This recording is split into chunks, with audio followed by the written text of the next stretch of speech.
Selamat datang di channel Yeyen Rahmadanti teman-teman. Buat kalian yang baru bergabung, boleh diklik dulu ya tombol subscribe sama loncengnya, biar kalian gak ketinggalan video dari Yeyen ya.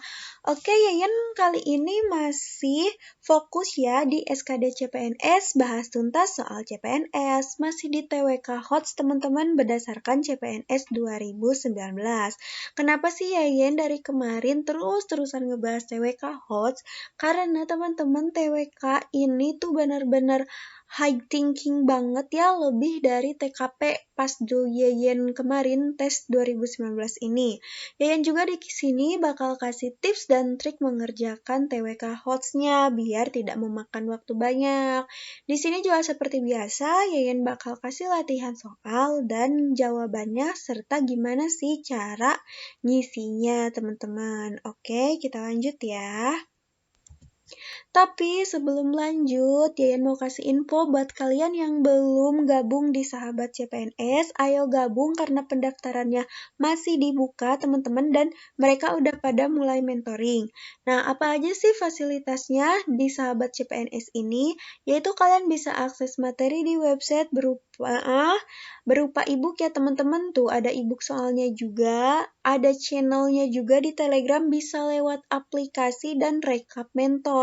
Jadi kalian di sini juga ada mentoring teman-teman di grup Telegram.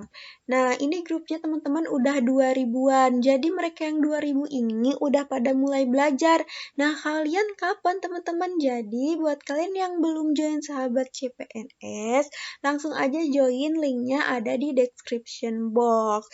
Kenapa Yen rekomen Sahabat CPNS ini? Karena Yen juga alumni. Nah, ini salah satu usaha aja sih teman-teman, kalian jangan tergantung banget, kalian harus cari-cari ilmunya yang lebih. Istilah kata tuh kalian harus minum air asin laut gitu maksudnya. Jadi meskipun kalian udah minum tapi kalian harus haus lagi. Dan itu pun harus terjadi pada kita belajar gitu ya, kita harus terus haus aja. Jadi nggak hanya di Sahabat CPNS, nggak hanya di YouTube, dimanapun kalian bisa belajar. Makanya maksimalin belajarnya untuk CPNS 2021 ya. Oke teman-teman, sebelumnya ke materi atau ke soal, Yayan mau kasih kisi-kisi dulu nih berdasarkan CPNS 2019, khususnya yang TWK. Jadi kemarin itu kan Yayan udah bikin video-video tuh, nah itu tuh kayak lebih random dan isinya lebih ke implementasi, soalnya itu yang Yayan rasa tuh lebih banyak gitu pada 2019 itu, maaf ya teman-teman belibet. Nah, ini kisi-kisi tahun kemarin itu ada 5 untuk TWK. Yang pertama ada nasionalisme, integritas, bela negara, pilar negara, dan bahasa Indonesia. Nah, kemarin yang implementasi itu lebih ke pilar negara, teman-teman. Kenapa? Karena kemarin Yayan banyaknya lebih implementasi ke Pancasila dan Undang-Undang Dasar. Dan itu merupakan pilar negara. Nah, hari ini juga, bukan hari ini ya, di video ini juga Yayan bakal masih ngebahas tentang Pancasila dan undang-undang. Kenapa Yayan masih bahas? Karena menurut Yayan Pancasila dan undang-undang itu sangat-sangat luas, jadi masih Yayan kembangkan dan kalian juga mungkin nanti pada saat tes mungkin kebagiannya kan beda-beda paket ya. Jadi kita ya udah, kita harus cari sebanyak-banyaknya contoh soal biar nggak tahu gitu yang keluar yang mana, dan contoh soalnya juga mungkin mirip-mirip gitu kan. Oke, kita lanjut. Oke teman-teman, ini adalah soal yang pertama ya tentang Pancasila dan Undang-Undang 1945. Di sini Yayan mau minta tolong ke kalian tulis nomor 1 sampai 10 karena nanti kita bakal cocokin jawaban kita dan kita lihat teman-teman dari 10 soal nanti teman-teman apa sih benernya berapa gitu kan. Oke, kita mulai ya. Nomor 1, pembukaan Undang-Undang 1945 tercantum dalam Piagam Jakarta yang disahkan pada tanggal A. 29 Mei 1945, B. 1 Juni 1955, C. 22 Juni 1945, D. 4 Juni 1945, E. 17 Agustus 1945. Oke teman-teman boleh ngisi dulu sesuai kemampuan teman-teman di nomor yang tadi ya teman-teman. Nanti kita bakal cocokkan. Oke, Yayan kasih waktu Atau mau langsung bahas-bahas aja ya langsung. Tapi kalian boleh kok langsung berpikir 1-5 detik. Cukup gak sih 1-5 detik? Apakah cepetan? Oke, kalian hitung ya. 3 detik. 3, 2, 1. Oke, kita langsung bahas ya teman-teman. Pembukaan undang-undang tercantum dalam Piagam Jakarta yang disahkan pada tanggal. Oke, kita bahas dulu ya. Jadi di pembukaan undang-undang ini alinea keempat ada Piagam Jakarta, ada Pancasila sih sebenarnya, cuman dulunya Piagam Jakarta yang disahkan pada tanggal A 29 Mei. Enggak, 29 Mei itu adalah masih perumusan si 5 dasar negara. Nah, yang pertama ini oleh Pak Muhammad Yamin. 1 Juni ini, ini ya, bukan 55 tapi 45. 1 Juni 45 ini adalah perumusan dasar oleh Pak Soekarno. 17 Agustus ini adalah kemerdekaan Indonesia. 4 Juni ini kita lanjut aja karena Yen juga nggak tahu, tapi kalian boleh searching 4 Juni 1945 ini adalah kejadian apa. Dan yang paling benar itu adalah C, 22 Juni 1945. Oke, udah sama belum sama jawaban teman-teman? Nah, ini ya penjelasannya. Piagam Jakarta atau Jakarta Charter ditandatangani sekaligus disahkan oleh Panitia 9 pada tanggal 22 Juni 1945. Piagam Jakarta ini awalnya akan dijadikan teks kemerdekaan, tetapi kemudian dijadikan sebagai pembukaan Undang-Undang 1945, tepatnya pada alinea ke-4 ya teman-teman. Oke, nah teman-teman di sini kan kalau Piagam Jakarta 22 Juni, tapi kalau Pancasila itu lahirnya 1 Juni dan kalau disahkannya juga itu pada tanggal 18 teman-teman, karena pada saat tanggal 18 Agustus disahkan pembukaan kan. Nah, di pembukaan terdapat Pancasila, jadi jangan kebalik-balik ya antara 2 Juni ataupun 18 Agustus. Oke, kita lanjut ya teman-teman. Oke teman-teman, ini adalah soal bonus deh kayaknya. Oke, ini Yayan bacain. Berdasarkan TAP MPR nomor 3 MPR garis miring 2000 tentang sumber hukum dan tata urutan peraturan perundang-undangan, tata urutan peraturan perundang-undangan Republik Indonesia adalah, oke bisa dilihat ya, yang pertama itu adalah, oh ini salah nih, harusnya yang pertama di atas undang-undang itu tetap Pancasila teman-teman. Lalu ada UUD, ada ketetapan MPR, undang-undang, lalu ada peraturan pemerintah pengganti undang-undang, peraturan pemerintah, keputusan presiden, dan terakhir adalah peraturan daerah. Oke, kita kembali ke pertanyaan. Pertanyaannya, tata urutan perundang-undang yang memegang urutan paling rendah adalah, oke, kita bisa dilihat ya, ini jawabannya adalah A, peraturan daerah. Jadi pokoknya ingat aja teman-teman, yang paling tinggi itu yang paling pertama Pancasila, selanjutnya undang-undang, dan ke bawah, ke bawah, ke bawah. Semakin lingkupnya kecil, dia tuh semakin kecil gitu teman-teman. Contohnya peraturan daerah tuh seperti Pemkot atau Pemkab kayak gitu teman-teman.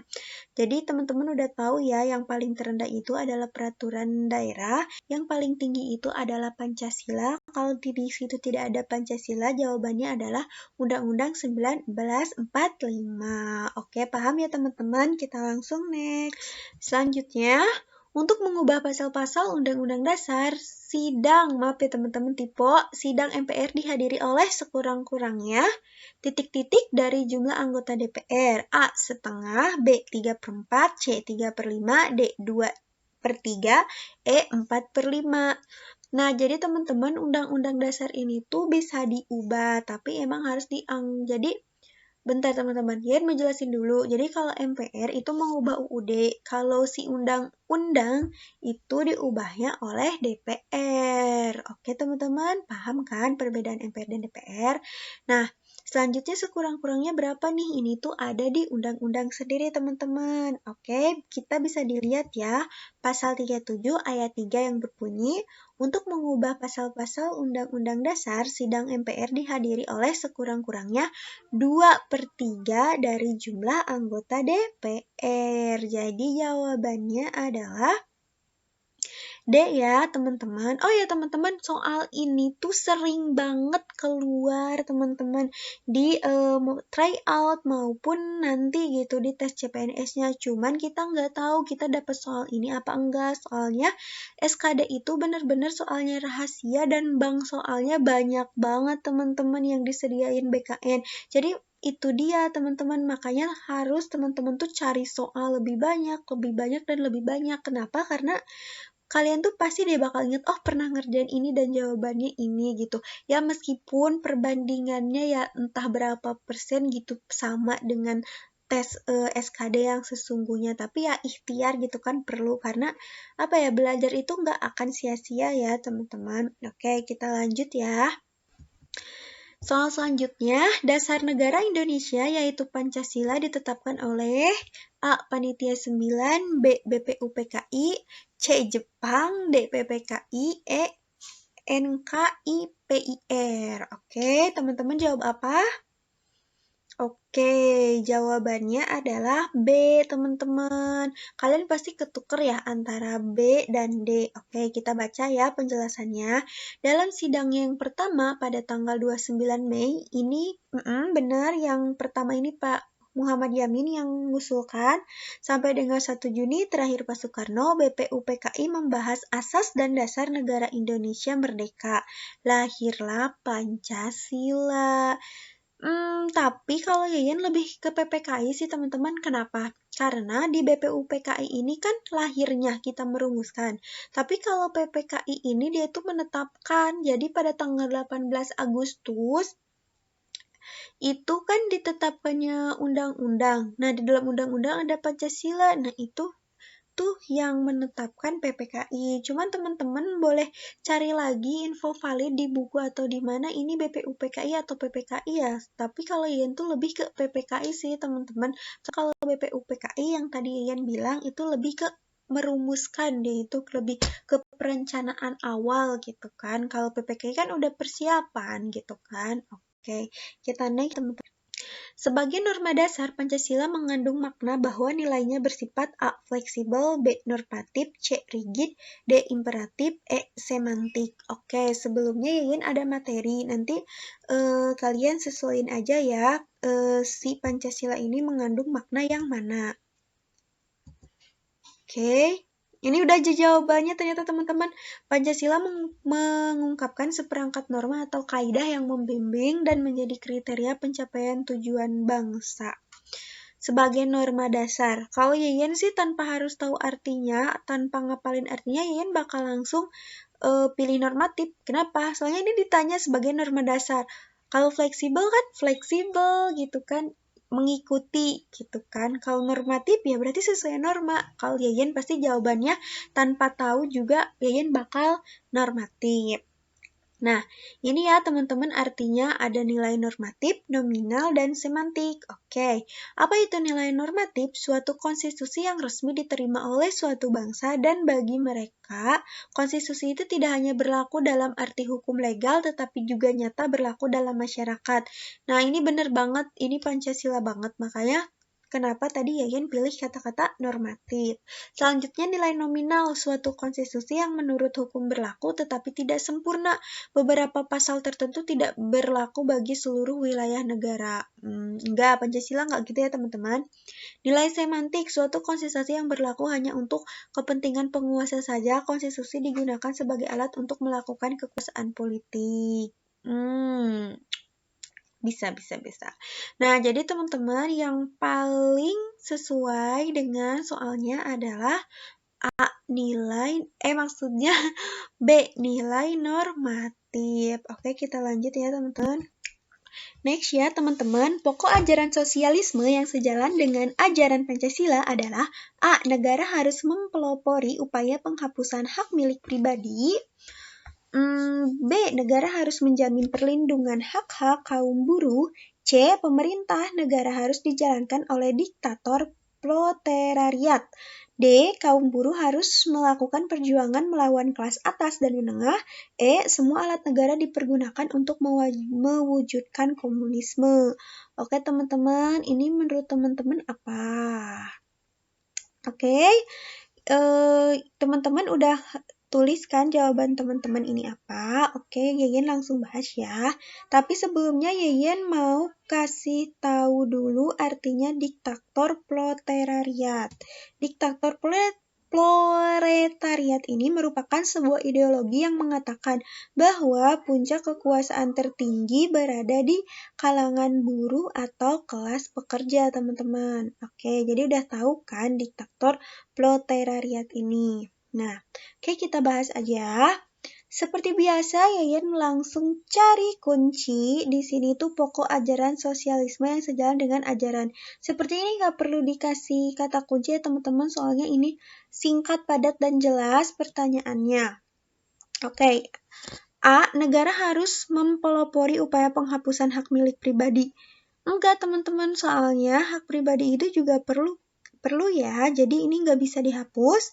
B. Negara harus menjamin perlindungan hak-hak kaum buruh. Kita save dulu yang B. C. Pemerintah negara harus dijalankan oleh diktator proletariat. Ini hak tertinggi di buruh. Ini enggak teman-teman. Kenapa tertinggi enggak di buruh? Karena enggak semua yang di Indonesia itu kan buruh ya teman-teman, soalnya di Indonesia itu paling tinggi itu adalah si sektor agraris, jadi nggak mungkin dipegang oleh diktator proletariat ini. D. Kaum buruh harus melakukan perjuangan melawan kelas atas dan menengah. Nggak juga sih teman-teman, kenapa harus melawan coba? Itu tuh nggak logik ya. Terus selanjutnya semua alat negara dipergunakan untuk mewujudkan komunisme. No teman-teman, komunisme itu kan jahat ya, untuk satu untuk semua kayak gitu. No, ini nggak bisa gitu kan. Jadi ini yang paling tepat jawabannya adalah B teman-teman. Oke, ada yang sama nggak sama Yeye? Semoga pada sama semua ya. Oke, next. Perbuatan berikut yang mencerminkan pengalaman sila kedua Pancasila adalah A. Menciptakan senjata nuklir. B. Mengembangkan ilmu pengetahuan untuk kesejahteraan manusia. C. Melakukan perundingan dengan negara lain mengenai batas negara agar tidak terjadi konflik. Oke. Sila kedua itu adalah kemanusiaan yang adil dan beradab. Oke, teman-teman. Di sini menciptakan senjata nuklir. Bisa ini teman-teman, tapi kalau digunakan untuk apa? Kalau digunakan misal untuk pengetahuan, untuk kebaikan ini bisa, tapi senjata nuklir kadang ini disalahgunakan, misalnya untuk kejahatan atau ngebom gitu kan. Nah ini kurang lengkap teman-teman, opsi A-nya kita coret. Opsi B, mengembangkan ilmu pengetahuan untuk kesejahteraan manusia. Ini tepat teman-teman. Yang C, melakukan perundingan dengan negara lain mengenai batas negara agar tidak terjadi konflik. Ini bisa, tapi kalau ini kayak lebih ke demokrasi, teman-teman. Nah, kalau yang ini tuh kayak lebih mementingkan kemanusiaan. Nah, jadi yang lebih tepat untuk pertanyaan ini menurut Yayan itu adalah B, teman-teman. Sama nggak teman-teman sama jawaban kalian? Oke, Yayan juga di sini ada contoh teman-teman buat pengalaman sila-sila. Untuk sila pertama, kedua, ketiga, keempat, dan kelima. Di sini sangat banyak ya teman-teman, kalau Yayan bacain takutnya videonya kepanjangan. Jadi teman-teman boleh screenshot aja, terus teman-teman catat ya di buku catatan teman-teman. Oke, jadi di pause aja. Oke, next. Oke, kita lanjut teman-teman. Konsepsi Pancasila tentang hubungan antara manusia dan masyarakatnya adalah terciptanya keselarasan, keserasian, dan keseimbangan, yang berarti A. Mengutamakan kepentingan umum dan mendahulukan kepentingan pribadi dan golongan. Enggak sih teman-teman, enggak ya, soalnya di sini mereka mendahulukan kepentingan pribadi. Enggak. B. Melepaskan diri demi kepentingan umum dan meletakkan kepentingan pribadi sebagai yang pertama. Ini enggak juga, karena ini enggak selaras. C. Memperlakukan dengan sama antara kepentingan umum dan pribadi. Ini enggak bisa disamain juga, teman-teman. D. Meletakkan kepentingan umum di atas kepentingan pribadi dan golongan. Ini cocok, teman-teman. E. Melepaskan kepentingan umum dan mengutamakan kepentingan pribadi dan golongan. Oke teman-teman, jadi ini tuh opsinya hampir sama ya antara A, B, C, dan D. Di sini itu kalau kalian bingung, kalian harus baca baik-baik dengan teliti. Soalnya kalian pasti tahu jawabannya yang paling benar itu D. Cuman kalian tuh kadang kekecoh sama opsi-opsi yang lain. Jadi dilihat aja yang paling beda di sini di mana. Karena rata-rata A, B, C, dan E itu mereka mengutamakan pribadi dan golongan meskipun depannya ada mengutamakan, tapi tetap ada kata-kata mendahulukan. Jadi teman-teman emang harus jeli pada si opsi-opsi ini. Jadi ini kunci ya teman-teman jawabannya, yaitu jawabannya adalah D, meletakkan kepentingan umum di atas kepentingan pribadi dan golongan. Oke, kita lanjut teman-teman. Prinsip-prinsip dasar demokrasi telah tercermin dalam kehidupan masyarakat desa, terutama pada saat mengatasi pekerjaan yang membutuhkan tenaga bersama, yaitu dengan cara seperti di bawah ini, kecuali A, partisipasi, B, berdoa, C, sumbangan, D, gotong royong, E, kerja bakti. Nah, ini jawabannya kecuali ya teman-teman. Jawabannya adalah B, teman-teman. Kenapa? Karena partisipasi kita terjun langsung ini sangat dibutuhkan teman-teman, apalagi di pedesaan. Sumbangan, nah selain tenaga biasanya ada yang nyumbang berupa uang karena mungkin kesibukan dan lain-lain. D, gotong royong. Nah ini teman-teman, ini yang paling penting. Ini tuh biasanya gotong royong ngerjain bareng-bareng. Biasanya kalau di desa bikin jembatan lah atau apalah, nah ini bareng-bareng teman-teman. E, kerja bakti. Nah kerja bakti juga sangat sering dilakukan oleh masyarakat desa. Nah, diharapkan juga teman-teman gak hanya di desa, tapi pekerjaan-pekerjaan seperti ini juga bisa dilakukan di kota-kota dan mungkin pemerintah dan semuanya juga lagi mengupayakan itu teman-teman. Nah, kecuali adalah berdoa. Kenapa? Berdoa emang wajib, tapi untuk urusan untuk urusan berketetanggaan gitu ya. Kalau berdoa aja tidak cukup teman-teman, setidaknya ada partisipasi lah, tenaga, atau uang, atau apalah gitu kan, seadanya, semampunya kita gitu kan.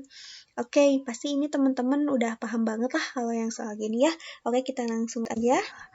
Sisi negatif yang harus dihindari dalam menyongsong kemajuan teknologi dewasa ini adalah A. Proaktif, B. Eksklusivisme, C. Kuriositas, D. Adaptif, E. Profesionalisme. Oke, teman-teman ngebahas dulu tentang kemajuan teknologi nih. Nah, kemajuan teknologi ini teman-teman ada plus minusnya. Plusnya itu lebih canggih, apapun cepat, gitu kan, lebih fleksibel lah dibanding mungkin dulu, gitu kan, yang eranya nggak digital, gitu kan. Nah, tapi di balik itu semua, itu tuh ada, ada kekurangan gitu, teman-teman. Nah, di sini, di opsi ini tuh pasti ada yang tidak sesuai. Nah, kita langsung ke bahas aja ya, kita langsung ke opsi A, yaitu proaktif. Apakah proaktif merupakan sisi negatif dari teknologi ini? Enggak, teman-teman, karena proaktif sendiri itu merupakan sikap yang maksudnya itu dia tuh aktif gitu, responnya sangat tinggi gitu, tanggap. Nah, itu enggak, teman-teman, ini merupakan sisi positif. B, eksklusivisme. Nah, untuk teman tahu nggak artinya eksklusivisme ini? Oke, buat teman-teman yang belum tahu, ini Yayan tadi udah cari tahu ya, apa itu proaktif. Nah, ini penjelasannya proaktif merupakan keaktifan individu dalam merespon segala hal yang terjadi dalam hidupnya. Jadi, yang Yayan bilang itu yaitu lebih tanggap. Nah, itu merupakan sisi positif ya, bukan negatif. Eksklusivisme berarti paham yang mempunyai kecenderungan untuk memisahkan diri dari masyarakat. Di kota besar terdapat gejala terutama pada orang yang berada. Nah, ini tuh gimana ya? Jadi canggih tuh teknologi, jadi kecenderungan buat menyendiri tuh banyak. Nah, ini salah satu dampak sisi negatif dari kemajuan teknologi. C. Kuriositas, ini rasa ingin tahu adalah emosi yang dihubungkan dengan perilaku mengorek secara alamiah seperti eksplorasi, investigasi, dan belajar. Jadi istilah keren itu tuh kepo. terus kepo banget, tapi lebih ke dia belajar, ke rasa ingin tahu, ke lebih yang positif gitu ya teman-teman. Lalu ada D di sini adaptif. Kalau adaptif ini adalah suatu sikap yang dia mudah adaptasi gitu di lingkungannya. Sedangkan E profesionalisme gitu ya, dia bersikap profesional gitu kan. Nah, bisa dilihat dari opsi A sampai E ini semuanya adalah sisi positif kecuali si eksklusivisme ini ya, yaitu memisahkan diri dari masyarakat gitu. Jadi dia tidak bersosial. Nah, ini adalah dampak negatifnya teman-teman. Nah, teman-teman kalian boleh catat arti-arti ini seperti proaktif, eksklusivisme, dan kuriositas. Siapa tahu ini keluar ya di soal tryout, soal CPNS nanti ya teman-teman. Nah, ini boleh catat teman-teman, siapa tahu keluar ya. Atau seperti biasa boleh di screenshot dulu atau di pause dulu. Oke, kita next ya teman-teman. Nah, teman-teman, ternyata itu adalah 10 soal terakhir dari Yeyen. Oke, Yeyen mau cek kalian bener berapa di antara 10 soal itu. Kalian boleh tulis di description box ya, teman-teman. Oke, teman-teman, mungkin itu aja dari Yeyen. Mudah-mudahan channel ini bermanfaat untuk kita semua. Jangan lupa di